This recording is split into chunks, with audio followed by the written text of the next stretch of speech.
संघ में जितने भी महान पुरुष संत गुरु यहाँ पहुंचे हैं उनको भी दोनों हाथ जोड़ के मैं सतनाम सत्साहिब करता हूं। और मैं महाराज जी से प्रार्थना भी करता हूं कि हमारी उम्र भी इनको लग जाए, ये दीर्घायु और समाज को इसी तरह से सही रास्ते पे ले जाने का काम करे, ऐसी भी मैं सदगुरु महाराज से प्रार्थना करता हूं। और यहाँ उपस्थित मेरे सामने इस क्षेत्र के बहुत सम्मानित समझदार, जिम्मेदार, ज्ञानी नौजवान, बड़े बुजुर्ग, माताएं, बहनें, छोटे बच्चे, छोटी बच्चियां, पुलिस के भाई, मीडिया के साथी, मैं आपका भी बहुत बहुत धन्यवाद करता हूं। मुझे बहुत सारी बातों पे आपसे बात करनी, लेकिन ये कहा गया है कि व्यक्ति को सच बोलना चाहिए, चाहे तलवार क्यों नहीं गर्दन पे आ जाए। अगर आप तलवार के डर से झूठ बोल बैठे तो फिर आप कभी सत्य के मार्ग पे नहीं आगे बढ़ पाए। अच्छा मौका है, मैं सच बोलूंगा और उम्मीद करूंगा कि सच लोगों को सुनने की आदत भी हो। प्यारे भाइयों, जैसा संतों ने कहा ये सत्संग है, तो मेरा आपसे पुनः एक बार आग्रह है कि आप जहां आपको जगह मिले बैठ जाओ। मुझे दोबारा किसी को नहीं कहना पड़े कि आप बैठ जाओ, ना मैं दोबारा किसी को कहूंगा। मैं भी आदत से मजबूर आदमी हूं, किरदार से भी मजबूर हूं। महापुरुषों ने मुझे मान सम्मान भी बहुत दिया है, उनकी दया दृष्टि भी मेरे ऊपर बहुत है। जब मेरे जैसा आदमी सत्संग में अपने आप आसानी से बैठा रह सकता है, तो मैं मानता हूं कि आप तो मेरे ही परिवार के लोग हो, आप तो बिना कहे आपको तो बैठ ही जाना चाहिए। बार बार आपको क्यों कहना पड़ा कि बैठ जाओ बैठ जाओ। प्यारे साथ संगत जी, मैं उन तमाम महापुरुषों को भी याद करता हूं जिन महापुरुषों ने इस देश में समता मूलक समाज बनाने के लिए, इस देश में गरीब, बेसहारा, दबे कुचले लोगों को इज्जत सम्मान की जिंदगी दिलाने के लिए, इस देश की महिलाओं को इज्जत के साथ आगे बढ़ने की शक्ति देने वाली नीति को लागू कराने वाले राष्ट्रपिता ज्योतिबा फूले, मां सावित्रीबाई फूले, मां फातिमा शेख, छत्रपति साहू जी महाराज, विश्वकर्म, हम सबके नायक, युगों युगों जब तक युग रहेगा, इतिहास रहेगा, तो बाबा साहब अम्बेडकर सूर्य की तरह चमकते रहेंगे। और बाबा साहब अम्बेडकर को भी मैं नमन करता हूं, उनके चरणों में आदरांजलि अर्पित करता हूं। संत गाडगे जी महाराज, नारायणा गुरु, महामना रामसु वर्मा, बाबू जगदेव प्रसाद कुशवाहा, जननायक कपूरी ठाकुर, चौधरी चरण सिंह जी, कोतवाल धन सिंह गुर्जर, चौधरी महाराज सिंह भारती, संत राम बीए प्रजापति, बाबू शिवदयाल चौरसिया, मां अवंतिका बाई लोधी, मां झलकारी बाई, मां अहिल्याबाई होलकर, मां फूलन देवी, मान्यवर दीना भाना वाल्मीकि और मेरे राजनीतिक गुरु मान्यवर साहब काशीराम जी के चरणों में भी नमन करता हूं। मैं बार बार ये सोचता हूं और मैं ये बात भी बहुत जिम्मेदारी से कहूंगा कि सदगुरु महाराज मुझे शक्ति दें कि मैं सत्य के अलावा कुछ ना बोलूं।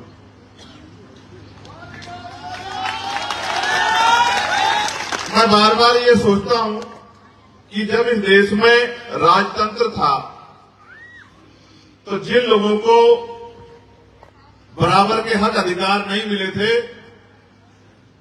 उनको गरीबी, बेबसी, लाचारी, बीमारी, तमाम तरह का अपमान, तकलीफ के साथ जीना पड़ता था। ये उनके भाग्य में लिखा हुआ था, क्योंकि राजशाही थी। राजशाही में जो राजा कहता है उसी को सत्य मान लिया जाता है, उसी का पहरा दिया जाता है। राजा दिन को रात कह दे तो रात मानी जाती है, रात को दिन कह दे तो दिन माना जाता है, क्योंकि उसमें जनता की बात कहीं मायने नहीं रखती है, उसमें राजा की बात ही सर्वोपरि होती है। राजा के अपराध भी माफ होते हैं और प्रजा पे राजा के द्वारा थोपी गई हर नीति को प्रजा को मानना पड़ता है। लेकिन सम्मानित मुझसे बड़े मेरे हम उम्र साथियों, मुझसे बड़े सम्मानित मेरे बड़ों, जब मैं गांव देहात में जाता हूं, संत यहां बैठे हैं, महात्मा महिपाल दास जी,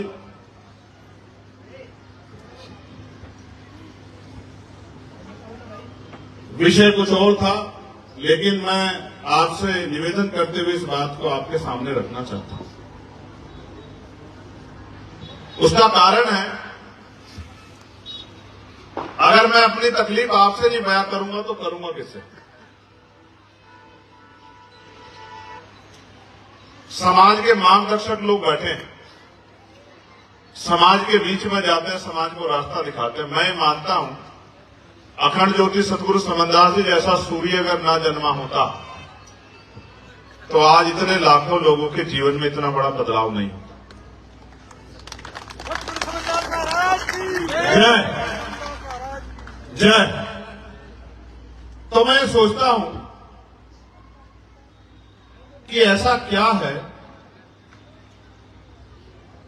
कि आज भी इस देश में एक बहुत बड़ी आबादी रोटी, कपड़ा, मकान, स्वाभिमान, सम्मान, हक अधिकार के लिए लड़ रही है, जिनके घर देख के, जिनके हालात देख के ऐसा महसूस होता है कि ये आज भी इंसान जैसे सुधार नहीं लेता। और फिर जब मैं लोगों के बीच जाता हूं, मैं जहां से चुन के आया हूं, नगीना से मां यहां बैठी हैं, वो जानती हैं, उनका आशीर्वाद मुझे मिला है, पूरे परिवार का आशीर्वाद मुझे मिला है।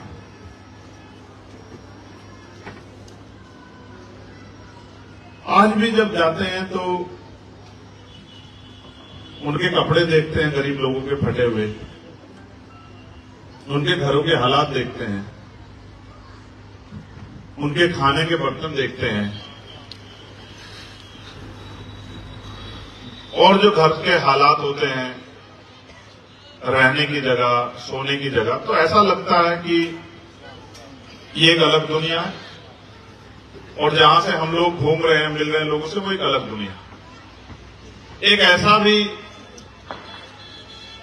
समाज है देश के अंदर जिनके यहां 50 तरह का भोजन बनता है, 50 में से कोई एक भोजन पसंद आता है, उसको खा लेते हैं, 49 तरह का भोजन कूड़े में चला जाता है। सच तो यह है कि उनके कुत्ते भी, उनकी बिल्लियां भी, उनके चिड़िया तोते भी हमसे, जो बहुत बड़ी आबादी देश में रहती है, उससे अच्छा भोजन खाती है। उनके यहां जो कुत्ता वो पालते हैं, उसको बढ़िया दूध पिलाते हैं कि कुत्ते का पेट ना खराब हो जाए, बीमार होने में बढ़िया दवाई कराते हैं, गर्मी आती है तो उसके लिए एसी लगाते हैं, बढ़िया बेड सजाते हैं, सर्दी आती है तो उसके लिए उसको स्वेटर जर्सी पहनाते हैं, गद्दों की व्यवस्था करते हैं, कंबल की व्यवस्था करते हैं। और एक तरफ वो लोग हैं जिनमें से मैं भी, अब तो मुझे तनख्वाह मिलने लगी है और मेरे ऊपर समाज का बड़ा आशीर्वाद है, मैं इस बात को स्पष्ट तौर पर कह सकता हूं। एक तरफ वो लोग भी हैं जो एक जर्सी में पूरा साल काट देते, एक जैकेट में पूरा साल काट देते, वो लोग भी हैं।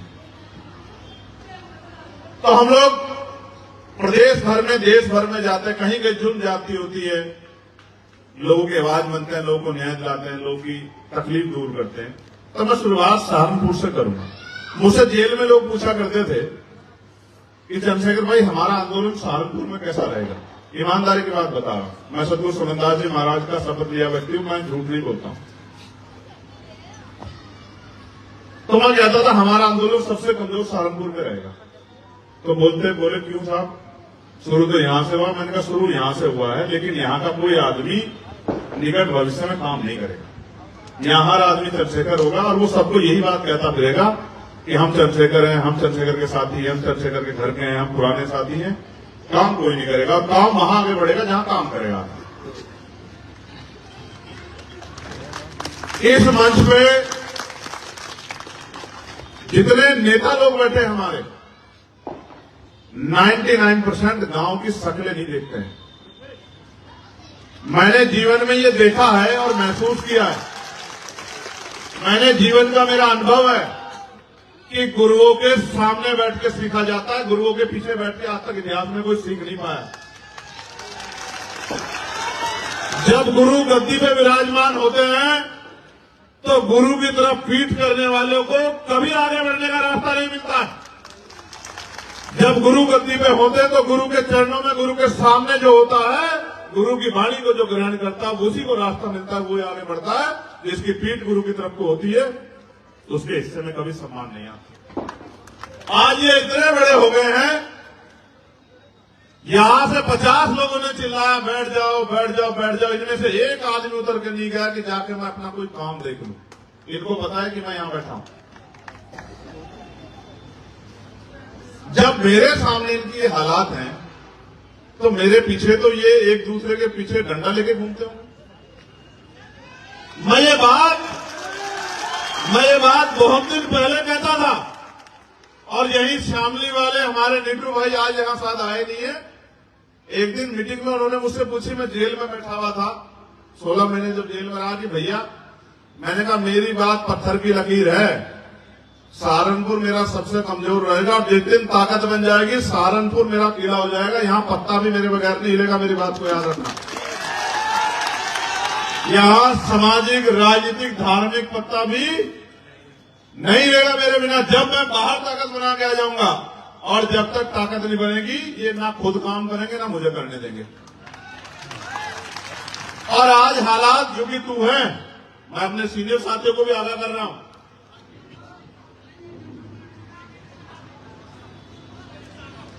चंद्रशेखर मां के पेट से जन्म नहीं लेते, चंद्रशेखर संघर्ष से पैदा होते हैं।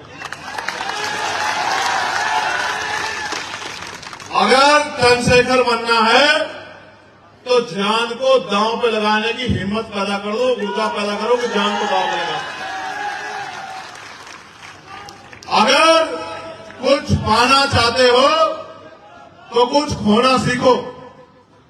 मैं अपने लोगों की हालात बताता, धूम में बैठ जाएंगे, एक पैर पे खड़े रहेंगे, 8 घंटे मेहनत मजदूरी कर लेंगे, लेकिन इज्जत से अगर इनको कहा जाए कि सामने बैठ जाओ तो सामने नहीं बैठेंगे। पेड़ की छांव में बैठ जाएंगे, बिना चादर के बैठ जाएंगे, लेकिन इतनी अच्छी चादर बिछा रखी है पंडाल में, वहां बैठते इनको मुसीबत चढ़ जाएगी। आप धूम में खड़े रहेंगे। मैं तो जानता हूं ना, मैं पैदा हुआ हूं यहां, मैं जानता नहीं हूं क्या। ये तो संतों का आदेश है, मैं इनके आदेश को टाल नहीं पाता। मेरे साथ इतनी कमजोरी है क्योंकि गुरु गद्दी की शपथ है, संत बड़े हैं, उनका सम्मान हमेशा होना चाहिए, उनके आदेश का पालन होना चाहिए। इसलिए जितनी सदगुरु समदास जी नाम लेवा संगत है वो हमारे सरमाथे हैं, जितने सारे संत हैं वो हमारे सरमाथे हैं। उनकी अच्छा बुरा, उनका डांट, उनकी गाली भी हमें सरमाथे स्वीकार है, हम उसके कभी खिलाफ जा नहीं सकते। गुरुओं की सुननी भी चाहिए।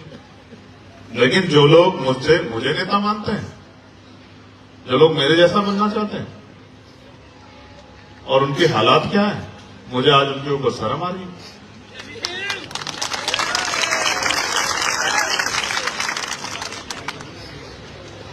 मैं तो आज भी ये कहूंगा कि तुम सब नेताओं से अच्छे तो मेरे दोनों भाई हैं, विनय सिंह जी और कमल सिंह जी, जो आज भी मेरे साथ उतनी ताकत से खड़े हैं, जो मेरी एक आवाज पे, अगर मैंने एक आवाज लगा दी तो खून की, अगर मुझे खून की जरूरत पड़ेगी तो खून की, मुझे लगता है कि अपना सारा खून मेरे लिए निछावर कर देंगे।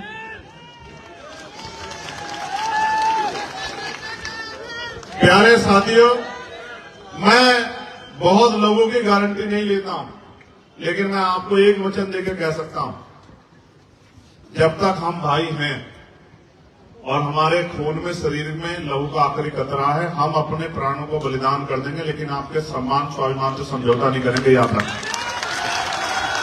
और ये लड़ाई मांगने की नहीं है, लड़ाई देने की है। और ये मिशन जो है महापुरुषों का, ये इस मिशन में वही आदमी काम कर सकता है जिसको कुछ पाने के लिए कुछ खोने की इच्छा हो, जिसके अंदर मैं आपको एक सच से वाकिफ कराता हूं। मैं ये मानता हूं कि आदमी पेट के लिए सब कुछ करता है, मेहनत करता है, मजदूरी करता है, गाली खाता है। मैं देखता हूं ना, लोगों को पसीना चलता है, खेत में काम करते हैं और मालिक 4 बुरे शब्द भी कह देता है, सुनते हैं।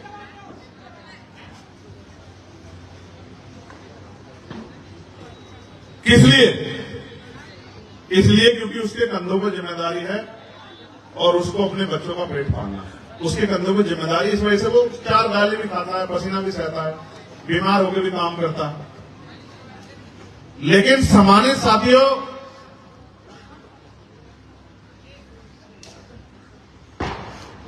हम 8 घंटे मेहनत मजदूरी करना सीख गए, लेकिन हमारे महापुरुष ये कह के गए हैं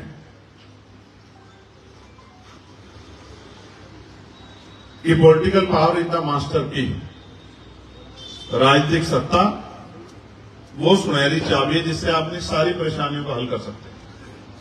मैं आपको गारंटी देता हूं, आप मुझे परेशानी बता दो, जितने लोग बैठे हैं कागज पे लिख के दे दो, और जिस दिन राजकाज बनेगा, एक मरे हुए आदमी को जिंदा करने के बजाय जितनी आपकी समस्या है वो मुझे आप लिख के दे देना। मैं जिस दिन राजकाज बनेगा पहले दिन आपकी सारी समस्या दूर कर दूंगा।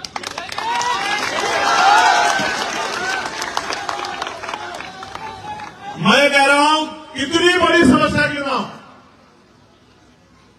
हम 8 घंटे मेहनत मजदूरी करना सीख गए हैं, हम चुगली करना सीख गए हैं, बुरा भला कहना सीख गए हैं, गाली देना सीख गए हैं, नीचा दिखाना सीख गए। लेकिन हम ये नहीं समझे कि हमारे गुरुओं ने क्या कहा। हमारे गुरुओं ने कहा, सत्संगत मिल रही है माधो जैसे मधुमक्खीरा, वही कामयाब होगा जो मिलजुल के रहेगा, जिसमें भाईचारा होगा। और उसका उदाहरण उन्होंने दिया कि अगर मिलजुल के रहोगे, इस तरह जिस तरह मधुमक्खियां रहती है, तो अगर एक मधुमक्खी की तरफ कोई आंख उठाता तो सारी मधुमक्खियां ये नहीं पूछती कि आंख उसकी किसकी तरफ उठी थी, सब एकजुट होकर उसकी तरफ चल पड़ती हैं। तो सामने वाले के पैर कमजोर पड़ जाते हैं, कदम उखड़ जाते हैं, उसको भागना पड़ता है। यहां जिन लोगों के कंधे में मैंने जिम्मेदारी दी है पदाधिकारी बना के कि वो जाके काम करेंगे, मेहनत करेंगे, लोगों को जगाएंगे, भाईचारा बनाएंगे, संगठन बनाएंगे, वो लोग काम करने की बजाय मुंह दिखाने का काम करते हैं। मुझे जब मैं आ जाता हूं तो आ जाते हैं, जब मैं चला जाता हूं तो चले जाते हैं। ये लड़ाई, पूरा आंदोलन किसी को खुश करने का नहीं। हम यहाँ गरीबी में हैं, हम यहाँ बेकारी में हैं, हम यहाँ लाचारी में हैं, हमारे साथ समस्याएं हैं, हमारे बच्चों को अच्छी पढ़ाई नहीं मिल रही है, अच्छी स्वास्थ्य सुविधाएं नहीं मिल रही है, नौकरी नहीं मिल रही है, रोजगार नहीं मिल रहा, हमारे घरों में बुलडोजर चल रहे हैं, हमारी धार्मिक आस्था को ठेस पहुंचाया जा रहा है, हमें तमाम तरह के अपमान से गुजरना पड़ रहा है, हमारे इनकाउंटर हो रहे हैं। इन सबको खत्म कैसे करोगे? नारा लगा के, झंडा उठा के? ये तब खत्म होगा जब आप अपनी ताकत बना लोगे। आज कह रहा हूं आपसे, नगीना के लोगों ने आपको इज्जत दी, सहारनपुर के लोगों, नगीना बिजनौर के लोगों ने आपको इज्जत दी। आपको बिजनौर के लोगों का हाथ उठा के धन्यवाद करना चाहिए। मैं सांसद चाहे नगीना से बना है, देश के किसी भी कोने से बनता है, ये इज्जत सहारनपुर के लोगों को दी है। लोगों ने सहारनपुर पे भरोसा किया, सहारनपुर के खून को अपना खून माना।